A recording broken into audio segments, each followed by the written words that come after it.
the Whiskey 61 Lounge inside the Bank Plus studio. You are listening to Mississippi's #1 sports talk show, The Out of Bounds Show with Bo Bounds. Streaming worldwide live on the Out of Bounds radio app and on your radio at ESPN 105.9. The Zone.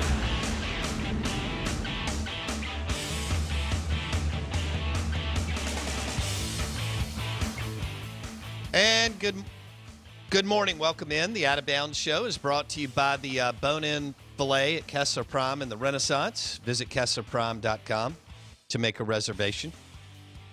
You're listening to ESPN 105.9 The Zone. Steve Robertson joins us on the Modelo guest line.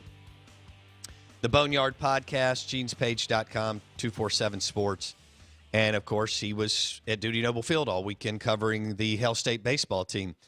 Steve, if you had to give one game ball this morning, do you give it to the MSU bullpen or to Tanner Allen or someone else? Well, I think I would go TA, because without him getting a couple of those big hits, then there's no need for the bullpen to come in. But, there's enough to go around. Goodness, I might give a couple game balls to that crowd, on Friday, Saturday, and Sunday, especially Friday, because it just felt like on Friday – when State needed to get going late, Rowdy Jordan gets credit for the hit and the RBI, but it really felt like the crowd kind of took over the game there.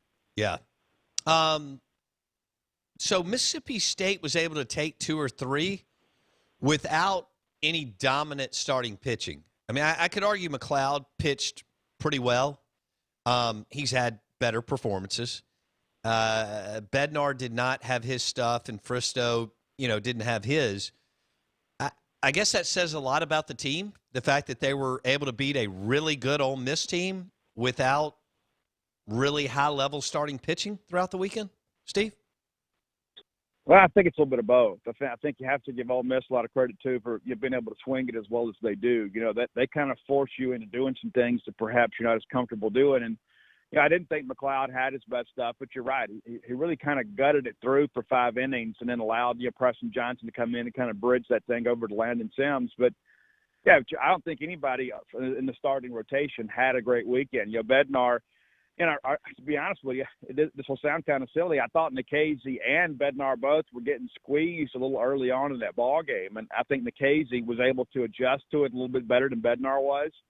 But Bednar was leaving some fastballs up, and Ole Miss made him pay for it. And that's what good teams do. When you make a mistake pitching-wise, they're going to put a good swing on it, and they did. But you're right, though. You take 2 out of 3 from a top 10 opponent without getting a dominant pitching performance, you got to feel good about the makeup of your team. Steve Robertson, the Boneyard Podcast on the Modelo guest line. Let's go back to Tanner Allen. Steve, you know this. It's impossible to fill the shoes of Mangum, Westberg, and Foscue.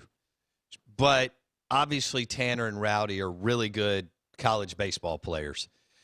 Talk about Tanner's weekend and kind of what he did and some big moments to maybe carry the team, lift the team, and get some other guys going.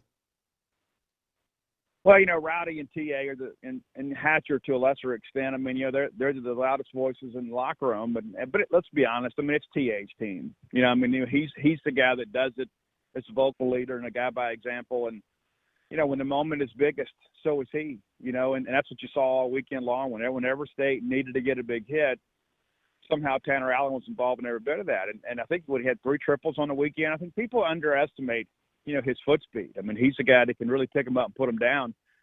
But that base is clear and triple he had on yesterday, that to me, that is the moment from the weekend that will be long lasting. A lot of people will remember a few things here and there, but that's the one. It's like when you're trying to build a legacy, it's not against Tulane, it's not against Eastern Michigan.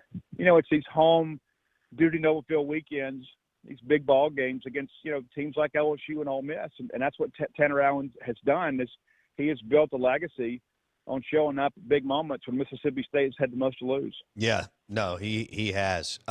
Steve Robertson on the Out of Bounds show. So, look, they took 2 or 3 over a really, really good team. But I do have to ask this. Any concern on the starting pitching? They're going to Vanderbilt. They got to try to find one. Are you concerned? I know McLeod and Bednar have looked good at times. Bristow, too, is a true freshman. Any concern on the starting pitching on the weekend? No, I would really say no, because like we've seen it with McLeod, like, he'll have a kind of a decent outing. They'll come back and put together two really good outings. And the same with Bednar. Bednar's actually probably been the most consistent this year. So I think those guys will be fine, and they'll be better for the experience. And to be honest with you, I thought Fristow at the moment get to him a little bit yesterday. He started out great. Next thing you know, gives up a 2-out walk here, 2-out hit. And you give Ole Miss a lot of credit too, because most of their runs scored yesterday. If I'm not mistaken, I think 4 of the 5 runs they scored were all while 2 were out. So they did their part to extend those innings. And I think Fristow will be better for the experience. But I think, it's the first time he's pitched in front of 10,000 people. And so, not to mention, he's out there too at a moment where everybody understands what's at stake. You lose 2 out of 3 in this series, you're going to take a big step back in the pecking order. You're trying to get a top 8 national seed, and you're competing against a team that is pretty much in the same situation you are. That's the most pressure-packed outing that he's had in front of the largest crowd with the highest stakes. So I think he'll bounce back this weekend. I think maybe being on the road will help him a little bit. But long term, I think eventually he's a Friday or a Saturday night guy from Mississippi State, and he's just learning and gaining some experience now.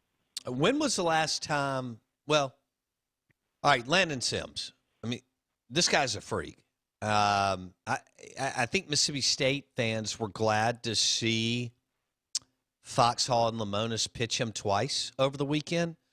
Do you think maybe that was strategically something that they had been thinking about, Steve, in that they wanted to get him warm for a couple of months and, of course, warmer weather, and now because he only threw 22 on Friday, that if that sets up again going forward, that you could see more of that from Landon Sims?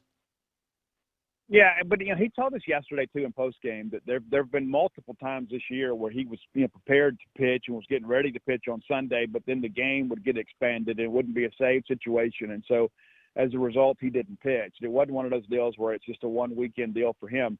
He's been ready to go on a Friday and then again on a Sunday, but yesterday they needed him. But yeah, I think early on in the season you probably wouldn't stress his arm with that. But we're in the middle of SEC play now. We're exactly at the halfway mark of the SEC schedule, and so this is a guy too he's kind of doing Jonathan Holder, Jacob Lindgren type stuff, and he's just doing it a little bit different way. But when you've got that guy out there, and Bill, I don't know if you were there, but when he came out and started trotting out of the bullpen, that place exploded because everybody knew the game was over. It's like, okay, we bring in Stinnett and thinking, okay, can he get us 3 here? And then can Brandon Smith get us 3? You kind of piece that thing together. But when Sims comes out, there's no anxiety. It's kind of like, okay, this is it. The ball game's over. And that's how it's been all year long. Once he comes in the game's over.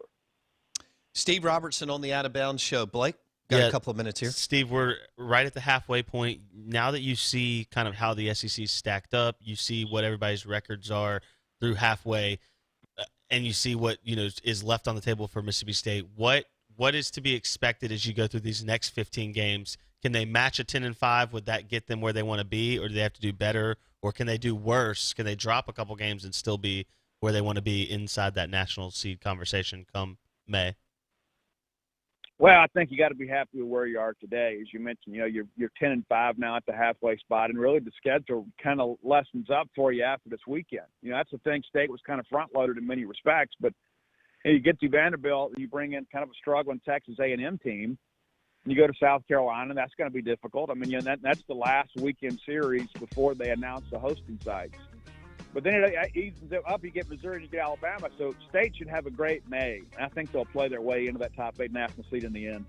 Steve Robertson, the Boneyard Podcast, genespage.com on the Modelo guest line. Steve, we appreciate your time. Thanks, man. Out of Bounds, 105.9 The Zone, ESPN. Mississippi State takes 2 of 3 from Ole Miss in what was a very, very competitive series. Well, other than Saturday. But Friday and Sunday were, several momentum swings and so on. Mississippi State somehow has won 16 of 19. The Out of Bounds show is brought to you by the Ribeye and Homemade Hot Tamales and Four Roses Single Barrel at Kessler Prime in the Renaissance. Visit KesslerPrime.com to make a reservation. Luganville, 8:30.